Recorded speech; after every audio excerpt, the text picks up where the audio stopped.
You know, my comment yesterday was actually not like the revenue, but more of managing money and more savings. Okay, our taxes are tremendous. Okay, the school board, I mean, they spend like $190 million a year for Lowndes County. Okay, and that's just the school board part. And the county is not quite as high as that. If we operate the rest of the county on less than what the school board operates on. But I believe we need to create like a Department of Government Efficiency, basically, for the county, the school board, and kind of get some control over spending. And a lot of these people that are here, their only savings is their homes. I mean, a lot of people don't have any other savings than their homes. And when we start taxing it, and we drive them out their homes, that's gonna create a problem. Because who's gonna put back into those homes? We gotta leave the taxes, property taxes, where people can afford to pay them. So, but that's that first comment. And I'd like to, not opt out, stay opt in on 581. And I'm afraid that y'all are going toward opt out, on 581, but I really don't. And, it was stated, and they mentioned it again tonight, about the, added an extra loss tax, extra 1%, to help the poor people, the people that are, you know, less fortunate. Okay, and all that's going to do is just give them this money, that money over here, because they got to go out and spend money and pay the extra 1%. But that's not going to really help. And that's just going to drive up their cost of living. And plus, it keeps people from coming in here and buying stuff from us, kick our businesses. Like I said, I like to kind of go back to what I said earlier. The best thing to do is make a way to find more savings in our budget, if at all possible. And maybe look for new sources of revenue. And I know y'all, one of the things I was thinking about, I mean, we tax everything, all the homes, businesses, business property, personal properties, even boats, my camper, I get, you know, all this, we all get taxed on all that. But there's something that doesn't get taxed on, and I've got a small one myself, is personal portfolios. And that's personal property.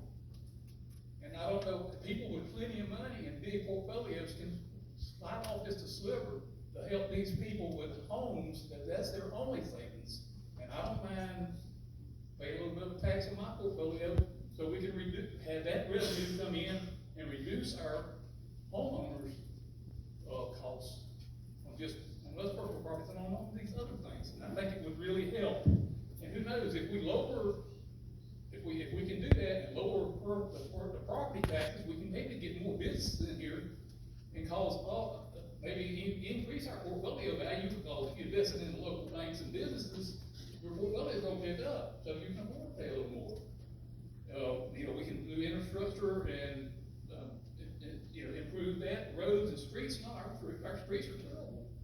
I mean, people don't come here to open up businesses. If we can get businesses come here and open up, we get more stick and mortar buildings. Who knows, Trump may come to the power in. But I think that would be the best way if we can kind of look at a different source of revenue instead of trying to tax people's houses all the time. And they're very personal property. I mean, I like my boat, but I'm thinking about selling it, but I can't afford to pay the taxes on it to go fishing.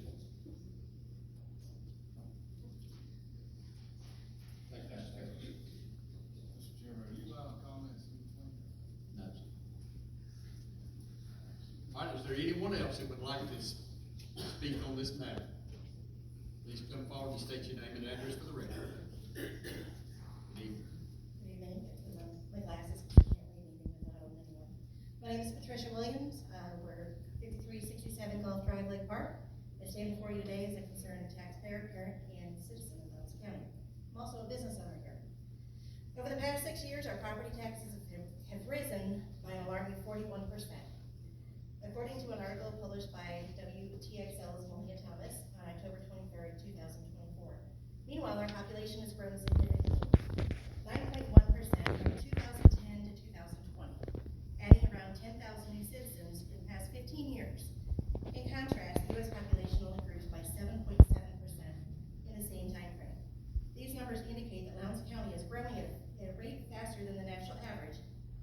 generating more tax revenue. Now, we're being asked to pretty much pony up more money, right? This is an additional financial burden on us homeowners, many of whom are already struggling with the rising costs and economic uncertainty. And yet Lowndes County is ranked the 59th wealthiest county out of 159 counties in Georgia. With this level of wealth, why are we still being asked to sacrifice more? Where's our money going? Before stripping us of more of our financial revenue, or of what we have paid in, what we've got in our property, perhaps we should first enforce existing codes on commercial properties. Many businesses neglect maintenance, leaving dilapidated buildings and neglected lots that devalue surrounding neighborhoods. If the county is looking for more revenue, why not start by ensuring commercial properties are held to the same standards as homeowners? And I know for a fact, over the past year, one of my neighbors, they actually received a code violation because they had tires in their yard that they used. So if we hold our business owners to the same standard, maybe we could add some additional revenue there. As a parent of students who have attended Lowndes County schools, one who graduated from Lowndes and another whom we've removed and enrolled in the Celis Academy online, I have firsthand experience with the state of our school system. I've personally witnessed security personnel sleeping on the job, students engaging in inappropriate activities within the school walls, and inconsistent responses to bullying incidents. Both of my children had IEPs, which meant additional engagement with school administration, sometimes positive, sometimes frustratingly ineffective. Despite these challenges, we're being asked to contribute even more to a school system that is failing to meet basic educational standards. Lowndes County schools are ranked 6,529 nationally and 146 out of 150 counties statewide in the College Readiness Index. These numbers do not reflect a system that justifies further financial support from taxpayers for transparency and accountability.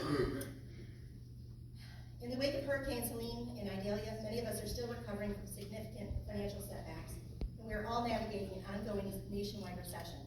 Instead of offering relief, our local government is choosing to not only raise property taxes, but strip away more of our homestead exemption, a safeguard that many homeowners rely on to afford their homes.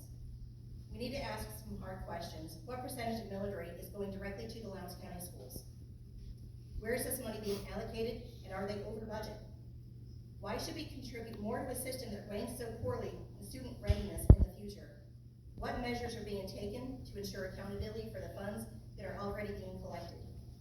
Why are we being asked to pay more in taxes when a $10 million sports complex with 10 tennis courts was completed in March of 2023?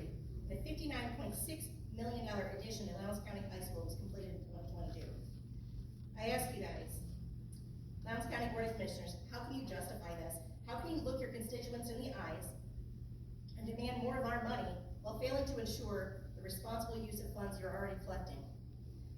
Why should we trust you when you push through a $10 million sports complex and $59.6 million addition to Lowndes County High School? Ma'am, I'm sorry, but I need to interrupt you just a minute to clarify something. Oh, I'm sorry, I thought we were doing comments. I know, but I just need to clarify, because you just keep going on about the I'm school almost board. done.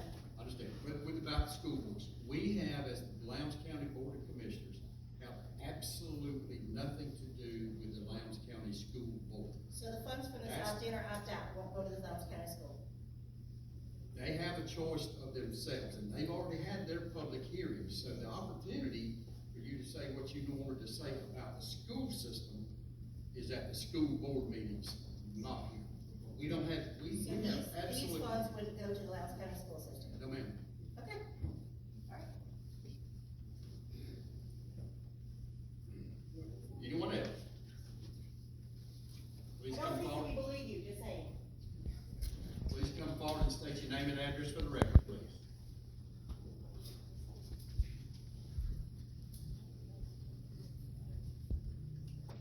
Good evening. My name is Pam Hubbard. I live at 2642 Moore Crossing Road. I am a Lowndes County resident. We own a home, so we get homestead exemption. We also have farmland in 3 different parcels. And so, and we raise cows, and we have pine trees. We used to have more pine trees, but anyway, we have pine trees. I am in favor of Lowndes County opting out. I think that the discussion that is going on with the citizens of Lowndes County and the citizens of Valdosta is important.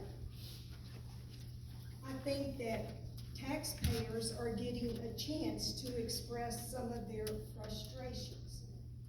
However, it's my understanding that if you opt in, that the decision-making leaves the county and it goes to the state. I personally like to be able to look at the county commissioners, to speak to them and to have the opportunity to speak, rather than being a number maybe that would not be able to get through to an unelected official in the state. I think this person who would do this is a Department of Revenue person. Is that correct? Correct. So, I encourage you to opt out. The county, the schools, they can make their decisions, they can meet, they can examine alternatives, and you can opt back in later if you feel like, and then you can present to us why you think that you're gonna go that route. At the present, I think that opting out is the reasonable thing to do. Thank you. Thank you. Is there anyone else who'd like to make a comment? Anyone else would like to make a comment?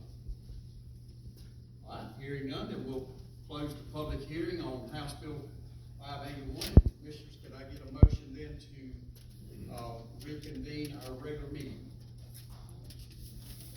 There we have a motion to reconvene. We have a second. Any discussion? All in favor, signify by aye. Any opposed, like sign. We'll give everybody a few minutes.